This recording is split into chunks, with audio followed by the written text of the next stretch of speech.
Tenemos en comunicación a Vanina Biasi, candidata a jefa de gobierno por el Partido Obrero en el Frente de Izquierda. ¿Cómo te va, Vanina? Te saluda Juan Pablo Fiaschi, mucho gusto. ¿Qué tal? Mucho gusto, ¿cómo están?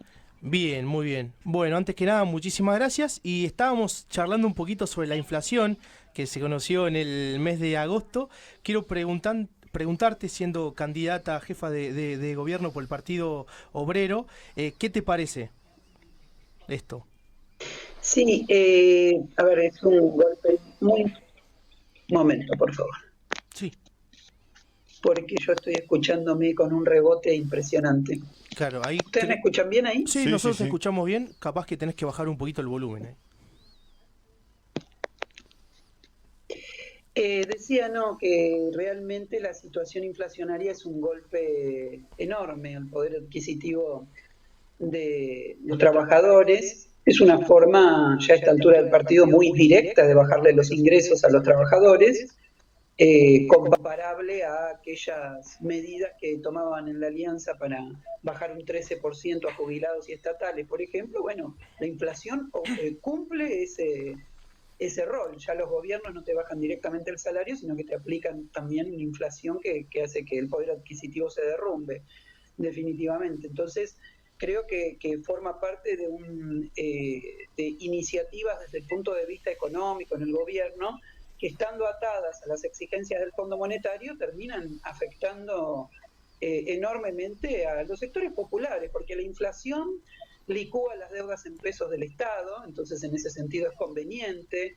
La inflación permite una enorme especulación financiera y entonces en ese sentido es conveniente. La inflación no afecta a los grandes empresarios que tienen el permiso gubernamental para aumentar por encima incluso de los niveles inflacionarios. Es muy interesante el proceso y creo que es obligación nuestra mostrar que hay una divisoria de clase muy marcada. Por un lado hay un enorme beneficio a una clase social minoritaria, empresarial o que se dedica a la especulación financiera, y por el otro lado un golpe enorme a los trabajadores, ¿no? Claro, otra de las problemáticas de casi todas las personas, especialmente y hablando de la ciudad de Buenos Aires, es la vivienda, ¿no? La problemática de la vivienda con la ley de alquileres, teniendo en cuenta la cantidad de familias que viven alquilando y con la inflación se hace difícil costear los gastos, digamos. ¿Qué propuestas poseen desde su espacio? Bueno, mira, esta descripción que haces de lo que ocurre con la vivienda es clara. En 10 años la población de la ciudad de Buenos Aires pasó a tener un 10% de inquilinos a tener casi un 50%, como está ocurriendo en este momento. En estos últimos 10 años en la ciudad de Buenos Aires se construyeron entre 10 y 12 millones de metros cuadrados, y sin embargo esa cantidad de construcción no fue a parar a una resolución de la cuestión habitacional, sino que empeoró terriblemente las condiciones de acceso a la vivienda. Es una ciudad que no tiene ningún tipo de crédito hipotecario, entonces realmente le está vedado a grandes mayorías poder acceder a la vivienda, y nosotros largamos nuestra campaña en esta nueva etapa haciendo un foco en este tema, porque definitivamente se trata de qué concepción tenemos sobre la vivienda. Si la vivienda es un derecho, tenemos que tomar determinadas políticas. Si la tierra y la vivienda son un negocio para unos pocos, hay que tomar otras medidas, que son las que tomó Larreta y Mauricio Macri en la ciudad en todos estos años. Nosotros pensamos que hay que regular fuertemente el mercado de alquiler temporario para reducirlo a una mínima expresión, porque definitivamente es un mercado que afecta terriblemente el alquiler regular. Pensamos que el Banco Ciudad tiene la posibilidad de entregar créditos hipotecarios subsidiados. ¿Por qué digo subsidiados? Porque los trabajadores de la ciudad de Buenos Aires tienen hoy salarios subvaluados muy fuertemente por la política inflacionaria, por la política de paritarias que ha llevado a no poder recuperar los salarios en la ciudad. Así que definitivamente tienen que ser créditos hipotecarios subsidiados. Y los fondos para subsidiar créditos hipotecarios para trabajadores pueden salir perfectamente de impuestos a la vivienda ociosa, de impuestos a transacciones financieras que no se cobra nada en la ciudad de Buenos Aires, de impuestos en definitiva también a aquellos que han hecho de la vivienda un enorme negocio, ¿no? Así que definitivamente pensamos aparte que este programa, porque hay otros espacios políticos que a veces dicen sí, es muy necesario un impuesto a la vivienda ociosa, pero ni lo impulsaron ni lo efectivizan. Entonces creemos realmente que cuando se trata de afectar los intereses de grandes propietarios inmobiliarios, como ocurre en la ciudad, la única que realmente puede ir a fondo en eso es la izquierda. Por eso creo que hoy el Frente de Izquierda Unidad quedó como una de las 4 opciones en la ciudad de Buenos Aires, y creo realmente que todos aquellos que estén preocupados por la cuestión de la vivienda tienen que reforzar a esta izquierda, que es la única que puede avanzar en estas medidas que estoy enumerando. No quieren reglamentar Airbnb. Es una tragedia lo que está ocurriendo. Casi tienen 20.000 viviendas en alquiler en este momento, sin ningún tipo de registro, viviendas completas, porque definitivamente los propietarios se han pasado de ese mercado. Y es una plataforma que está regulada prácticamente en todo el mundo. No es que estoy hablando de una medida que extraordinariamente la izquierda está pidiendo para la ciudad de Buenos Aires, ¿no? Sí. Vanina, buen día. Matías te saluda. Buen día.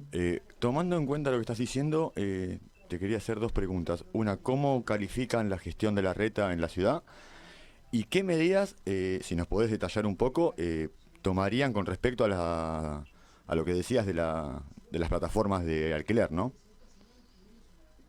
Sí, la gestión de gobierno del macrismo en la ciudad creo que habla por sí sola en algunos datos importantes. La gestión de la reta es la que menos presupuesto destina en todo el país a la función educativa y a la función en salud. La gestión de la reta es la que cuadruplicó la población de las villas de la ciudad de Buenos Aires, cuando en la ciudad de Buenos Aires no ha habido crecimiento poblacional desde hace 70 años. La ciudad de Buenos Aires es la ciudad en la cual el trabajador se tiene que ir a vivir a la provincia porque no puede alquilar acá, y después vendrá un funcionario de la ciudad de Buenos Aires y le dirá que no tiene derecho a atenderse en el sistema de salud de la ciudad porque resulta ser que no vive acá. Esa es la perversión que tiene, digamos, lo que es la orientación política que ha seguido este gobierno durante todos estos años. Esa es tengo realmente una mirada que es muy negativa, en el sentido de que han incrementado fuertemente una variedad de negocios para un puñado de empresarios amigos del poder, familiares directos de la clique gobernante macrista en la ciudad, como es el caso de Caputo, Calcaterra. Todos ellos son beneficiarios de diferentes negocios dentro de la ciudad de Buenos Aires, y efectivamente la han llevado a ser la ciudad más polarizada, la ciudad en donde las diferencias que hay entre el nivel de vida de la zona sur y la zona norte son enormes. Entonces, bueno, nosotros somos una fuerza que queremos eliminar esas diferencias, queremos que sea una ciudad vivible para sus laburantes, queremos una ciudad verde y no una ciudad cementosa para seguir alimentando los negocios de los amigos de la reta, definitivamente. Y con relación a la regulación de Airbnb, hay una regulación internacional que le pone un tope a la cantidad de tiempo por año que se pueden alquilar las habitaciones. Nosotros creemos también que hay que impedir que se coloquen casas o departamentos enteros en alquiler en esa plataforma. Hay que colocar un límite anual de alquiler, y nosotros hemos presentado nuestro proyecto el límite de 90 días.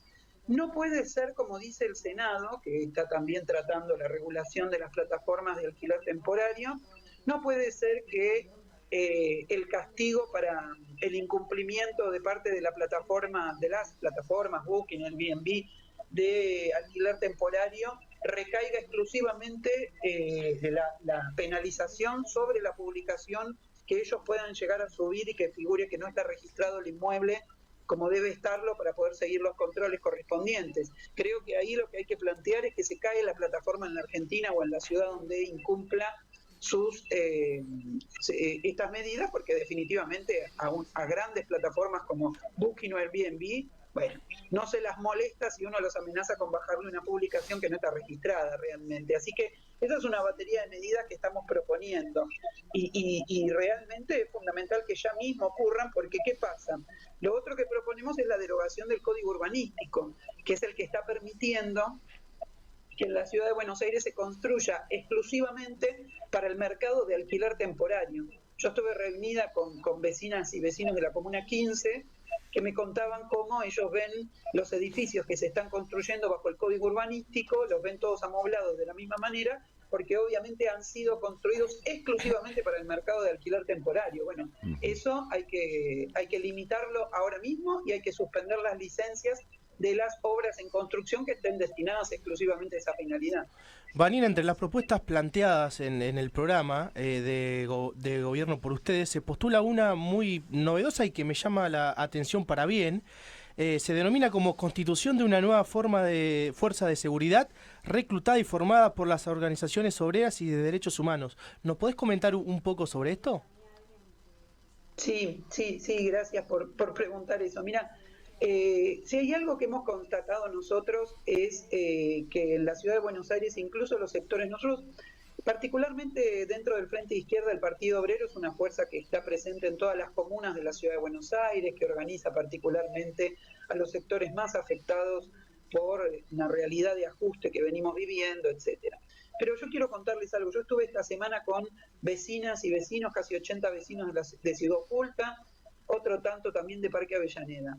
Gente que la está pasando muy mal, que el trabajo no le alcanza, que que ellos han perdido un poder adquisitivo que está muy por encima del trabajador que está registrado en este país. Y sin embargo, a pesar de los padecimientos enormes que significa esta etapa de la vida que es absolutamente precaria, el punto que más refieren los vecinos es el problema de la inseguridad. Están viviendo bajo una situación que ya no se puede vivir más. Mientras venían para la charla conmigo, a una mujer que tiene una hija discapacitada, que tiene 10.000 problemas, trataron de robarle el celular, a otro. Realmente es una situación extrema. Así que, y esto se ocurre mientras los que gobiernan la ciudad nos quieren venir a vender que somos Canadá en materia de seguridad. Así que nosotros estamos planteando algo que es muy concreto, mientras que cuando tienen que hablar de seguridad dicen pavadas tales como que con 60 tasers en la ciudad van a incrementar la seguridad o que bajando la edad de imputabilidad van a incrementar la seguridad. Nosotros, que revisamos lo que ha ocurrido en este país y en el mundo, sabemos perfectamente que eso no es así.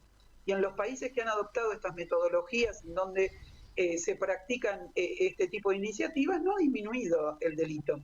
Entonces, ¿por qué no ha disminuido? Porque son golpes de efectos destinados a crear una orientación en la población ideológica determinada, que la gente piense que todos los delitos los cometen los menores de edad, que los menores de edad por el sistema penal argentino no tienen ninguna penalización. Todo eso es mentira.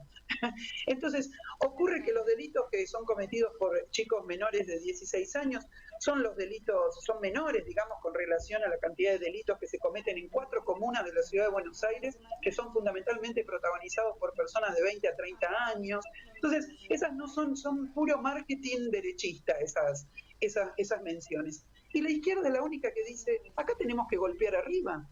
El delito en la ciudad de Buenos Aires está administrado por 15 comisarías comunales y 28 comisarías vecinales que hay en este momento.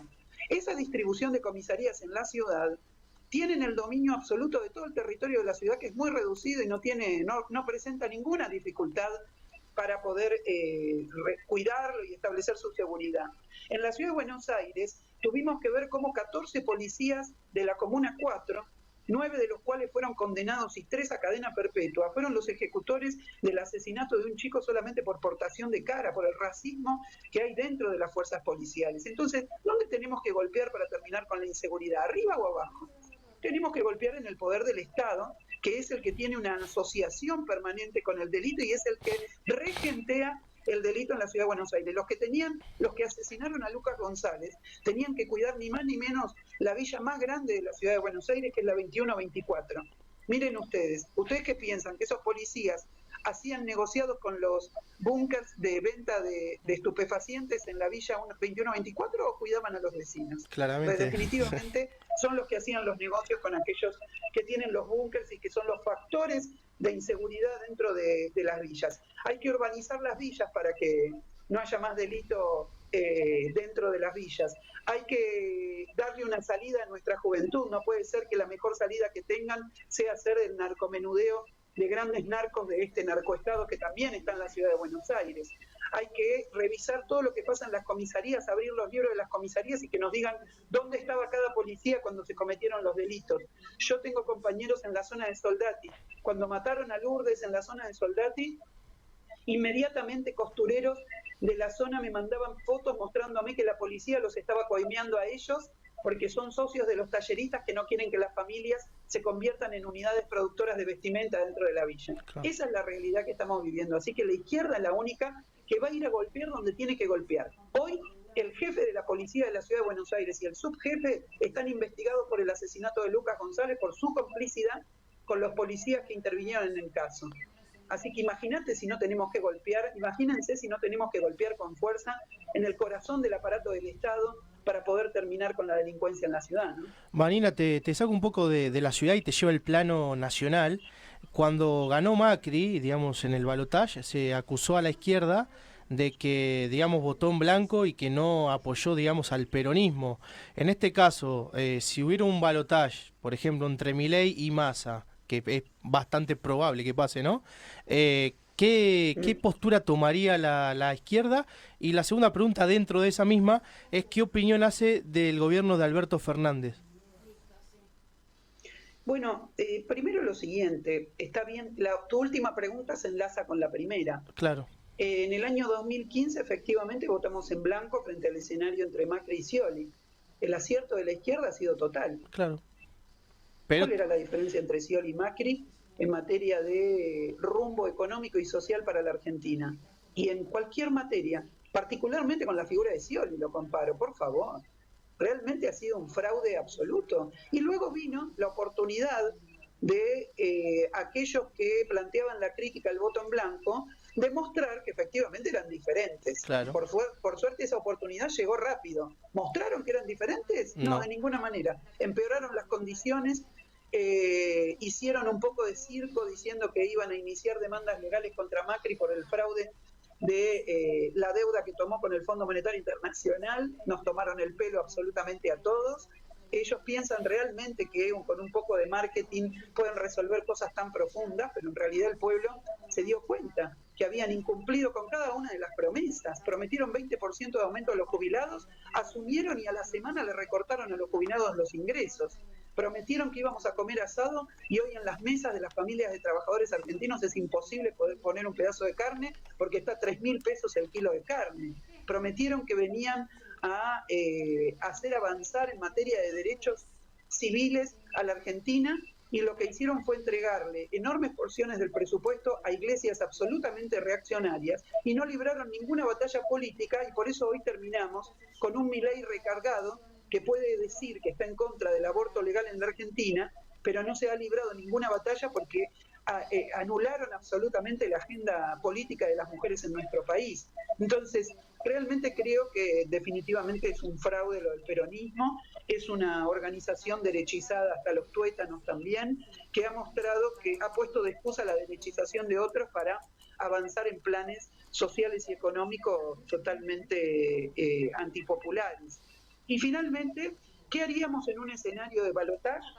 Sí. Miren, en primer lugar lo siguiente, nosotros somos una fuerza política que siempre se presenta como opción electoral y como opción en la vida cotidiana, en el plano político. Nosotros libramos una batalla cotidiana.